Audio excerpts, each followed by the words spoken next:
Thank you for listening to the Allender Center podcast. I'm Dr. Dan Allender. And I'm Rachael Clinton Chen. We're fiercely committed to providing hope and healing to a fragmented world. And restoration for the heart. Thank you for joining us. Let's get this conversation started.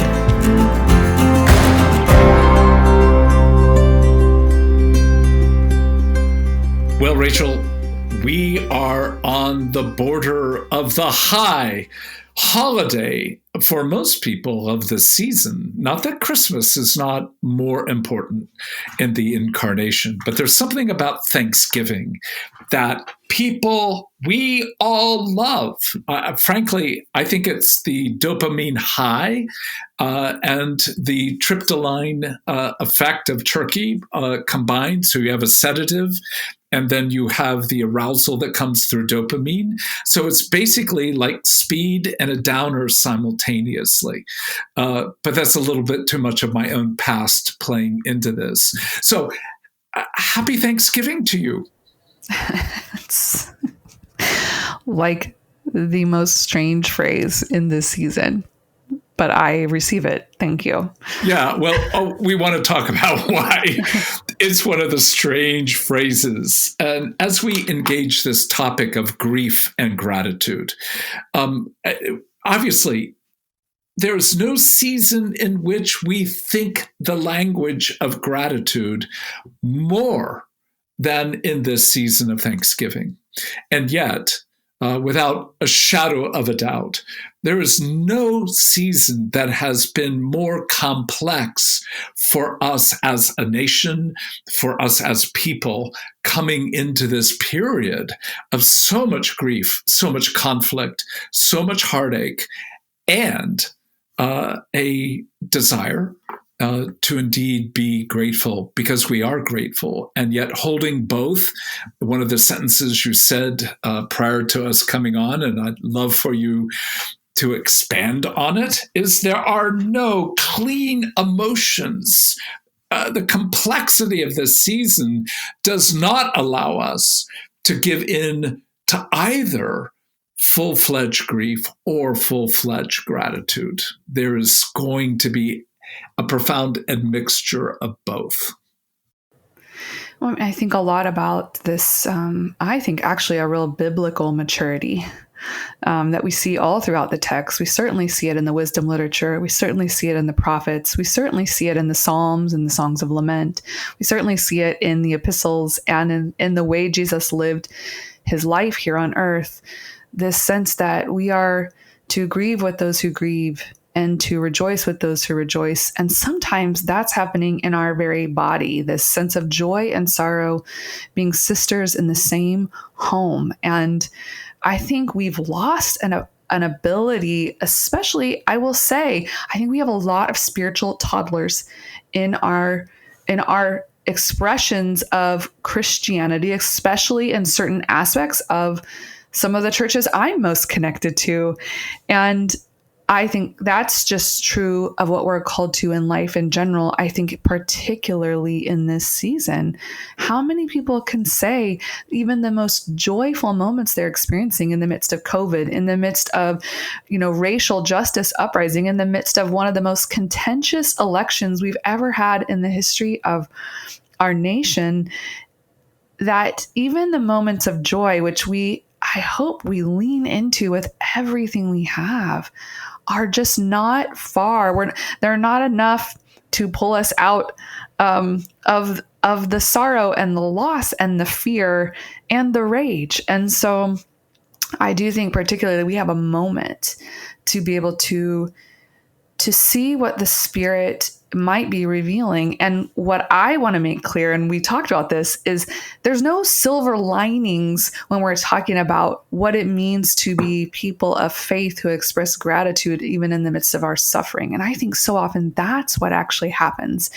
in our young toddler Christian imagination that says what gratitude, what faith looks like is to be grateful no matter what, and to find the good, even in the midst of the horrible, because surely in some ways a very narcissistic, whatever's happening out here must be something that's meant to just grow me in my faith. And so therefore I can be grateful, without entering the lament of what is playing out, and our gratitude coming out of a soil, out of a dirt, that is much more rooted in the love of God and the breadth of God's love, not just for me and my individual personhood, but for the world. And a God who go ahead. No, I'm sorry. Oh, I'm thinking about so we so often project our own capacity onto God. And it's like God is giving us something of God's image in our capacity to be with each other in these complex moments that require a depth of presence and maturity to hold multiple emotions and multiple responses. Well, you told me of an interaction that you had, and I wonder if that's a good illustration of what you're putting words to. Sure. I mean, I think we see this all the time. We see it when someone loses a loved one. We see it when someone is diagnosed with cancer. We see it when people want to bring out Romans 8:28 as the first engagement with loss. Again, I'm not saying God doesn't bring beauty from ashes. I've staked my life on this claim. But I think a lot of times we grasp onto the good almost as a way of we have to protect God.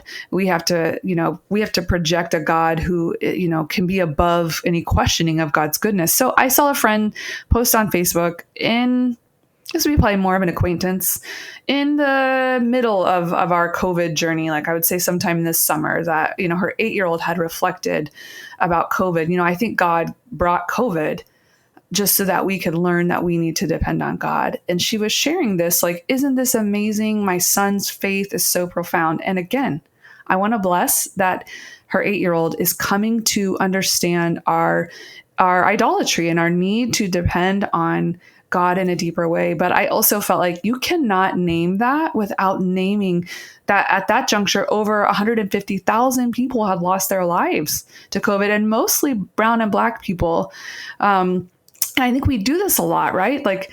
Oh, God must have brought this horrible thing to teach me a lesson. There's some object lesson here at the dismissal, or at least the ignoring of tremendous suffering. So what does it look like to actually get closer to the dirt and to hold the nuance, to say, what would it look like to say to your 8-year-old, I think God will always give us opportunity to grow our faith in seasons of suffering. I don't know if God brought this plague, this disease, just to kind of to teach you something about faith. I don't think we serve a God who would want senseless death and destruction and loss of economic access and jobs and livelihoods just to teach an object lesson. So how do we both proclaim God is good and let our songs of lament be out of that same expression? Well, we have to give up the notion of causality. If God didn't do it, then Satan did it. And then to be able to say, sorry, 8-year-old, sorry, 88-year-old.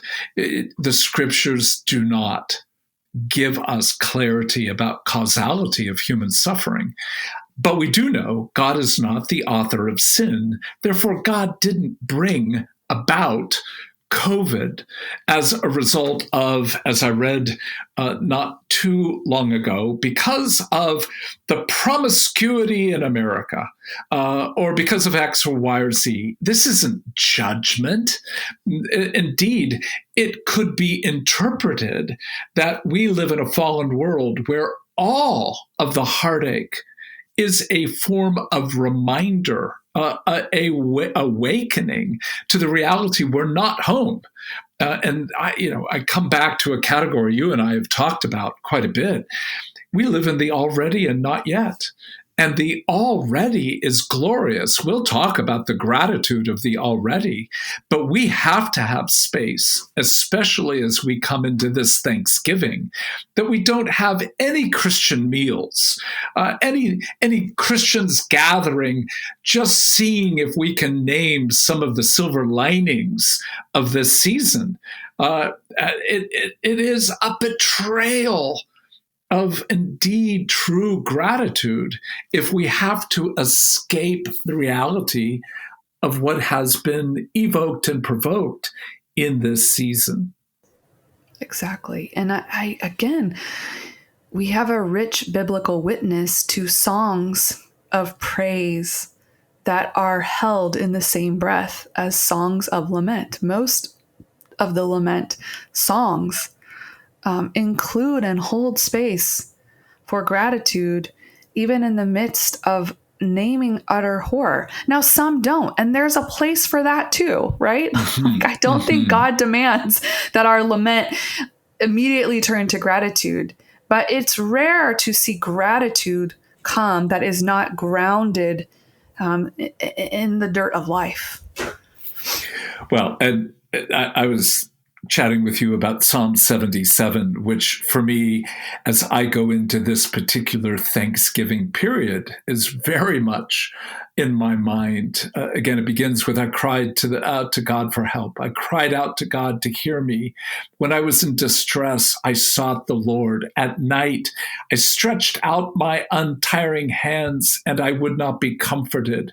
I remembered you, God, and you think at this point it's going to turn well. I remembered you, God, and I groaned. I meditated, and my spirit grew faint. This notion that as we remember the year, if our spirit does not grow faint, if our hearts do not groan, then whatever we presume and proclaim with regard to gratitude has already lost the integrity and authenticity of living in one of the hardest years I certainly have known in my life. So as I think about Thanksgiving, we're not joining as a family. Our 3 children and their spouses and children will be celebrating in their own homes. And what we're going to do is we will join through this lovely device called a portal, and we'll have a meal, or at least a portion of it, with all 4 families on the portal. And it's going to be wretched.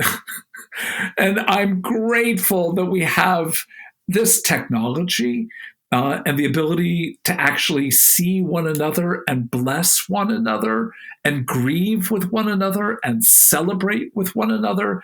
But there is that element of, when I remember what this year holds, there's been rescue. Oh my goodness, left and right.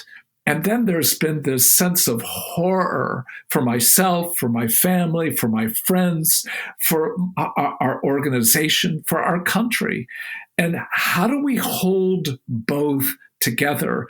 Well, it becomes almost impossible to do so if you don't have people in communion with you who have a desire to do that. And that will be one of the hard things for many. You'll be in a place and with people, perhaps with families, that don't know how to hold grief and gratitude together. And that I'm just saying, I don't have space right now to be in a place where people either ignore and have literally no gratitude and no grief, or where the gratitude so exceeds the grief that you're not allowed to bring both. I just don't have the bandwidth to be in that kind of world.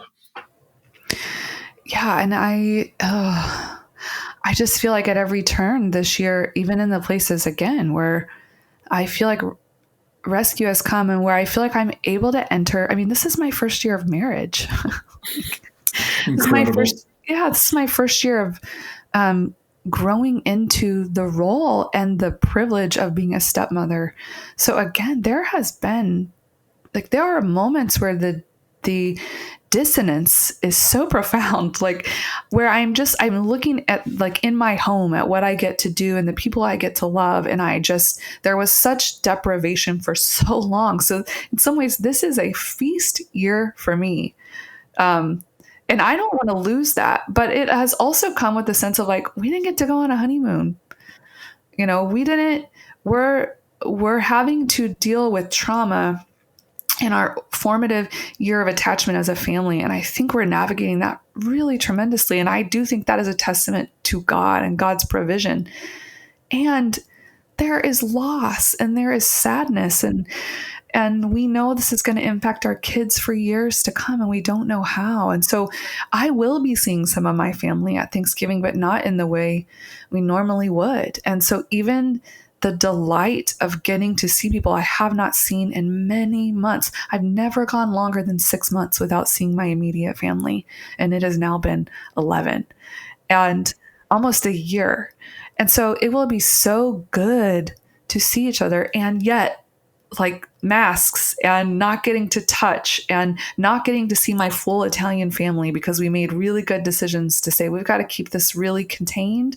We've got to try to practice. I mean, all the numbers of COVID are on the rise in ways we didn't even see in the initial phase this spring. So there's not that, there's not going to be rest in this moment. And so I think it'll be worth it to take some of these risks with as much care as possible. And like for me, the natural ways of getting to just wrap my people up, like it's almost like easier to be on Zoom than to be in like physical presence, and not just get to kind of live with a different kind of way of being. And this election highlights the tensions in my family and the different places that we come to each other from. And I don't know how it will be for that to be in the room.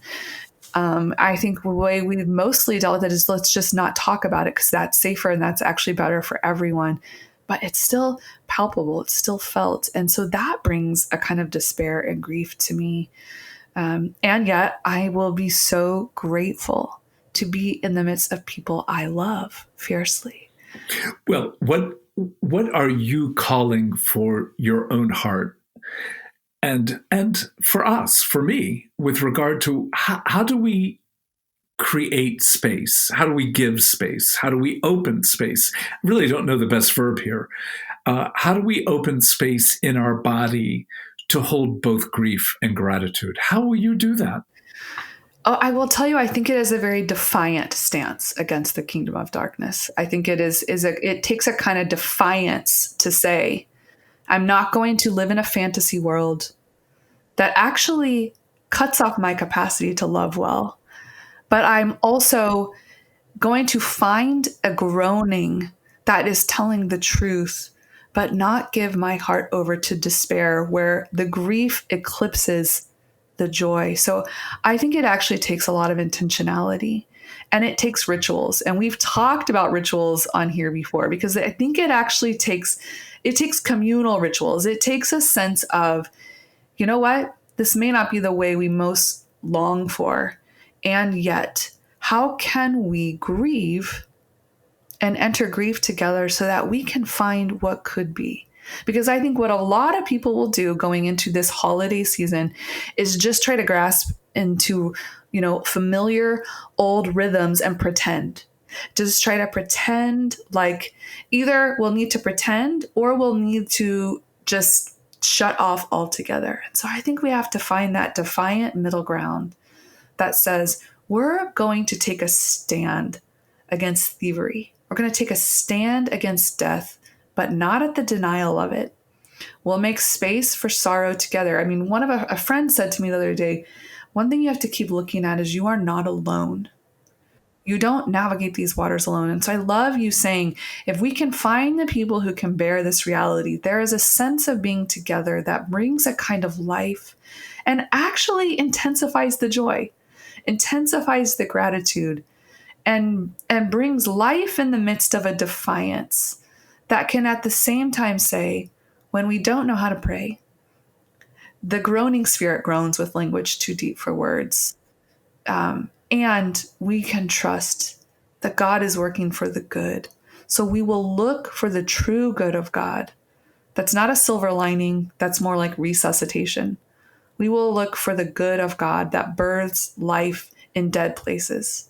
The good of God who's not afraid of death, not limited by death, but says, I will bring beauty out of these ashes. I will turn your mourning into dancing. And I think that that starts in really simple ways. Oh, it's a beautiful image. I want to go back for me to this Psalm 77 and to another verse. I thought about the former days, the years of long ago, and remembered my songs in the night, and my heart meditated, and my spirit asked, will the Lord reject forever? To come into the hard reality of this season has had so many moments of great heartache and loss. Can we allow ourselves to actually name and remember, and let sleep be disturbed? Let our hearts cry out. Can you give space to the heartache this year has held for you? And you may not be able to do that with your family or whomever you're with, but is there at least one other human being prior to going, during, or after that you can hold that grief with? And the passage you brought up in Romans chapter 12, grieve with those who grieve. Well, let's just say there are parts of you that are grieving. And can you rejoice with those who rejoice? And my guess is there have been some moments this year where there have been, well, just clear, unadulterated rescue. Can you hold even within yourself that space and to give yourself time to be able to just account for 2 or 3 of the moments that have been hardest to swallow? And ritual or symbol, one of the things I asked Becky is, can we, obviously we're going to make a meal for the 2 of us, can we have something that's salty? Can we have something that's sweet? But can we have something pretty substantial that's bitter? So in some ways, it's a Passover meal. It's the acknowledgement we are between disaster and full rescue. We're in the already not yet. And can we participate? Yes, Thanksgiving turkey, yes, a bunch of other stuff.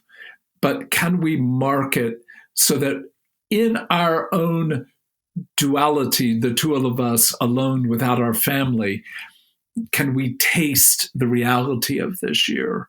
In some ways, we haven't made decisions what that will actually be, but the symbol has to be held, or you're just going to pass over without actually going through.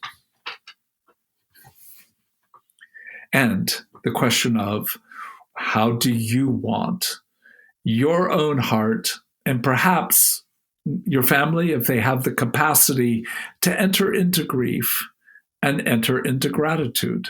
And I love the way you put it, defiance. The defiance to enter the grief, but the defiance to ultimately say death never has the final word.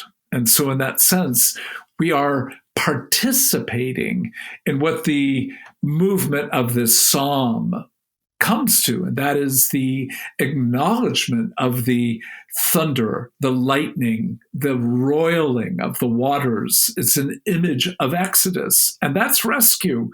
And there have been moments we have known, the Allender Center, the Seattle School, of incredible rescue in the middle of it, which never takes away the sorrow, but at least opens up the fact that we're meant to hold both with a simultaneity.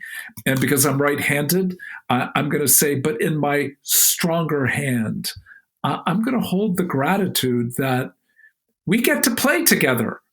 We get to do this podcast. Our lives continue to move towards something of the radical goodness of God. And I I don't take one day of life without some degree now of being aware, oh my gosh, there are so many families in this country that have lost their mothers, their fathers, their brothers, sisters, uncles, and aunts. And how do we hold with them the grief of remembering and the question of, will God reject forever? And then to know that we hold the reality that the Exodus is true. Rescue, the redeeming process, is so very, very sweet. So I think that's where I want to at least capture our direction on behalf of, what will you have at the dinner that's salty? What will you have at the dinner that's sweet? But what will you have that you can eat together and name, this has been a bitter season of grief and loss?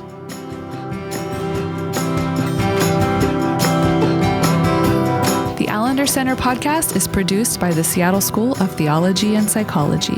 If you'd like more information about the Allender Center, you can look at theallendercenter.org.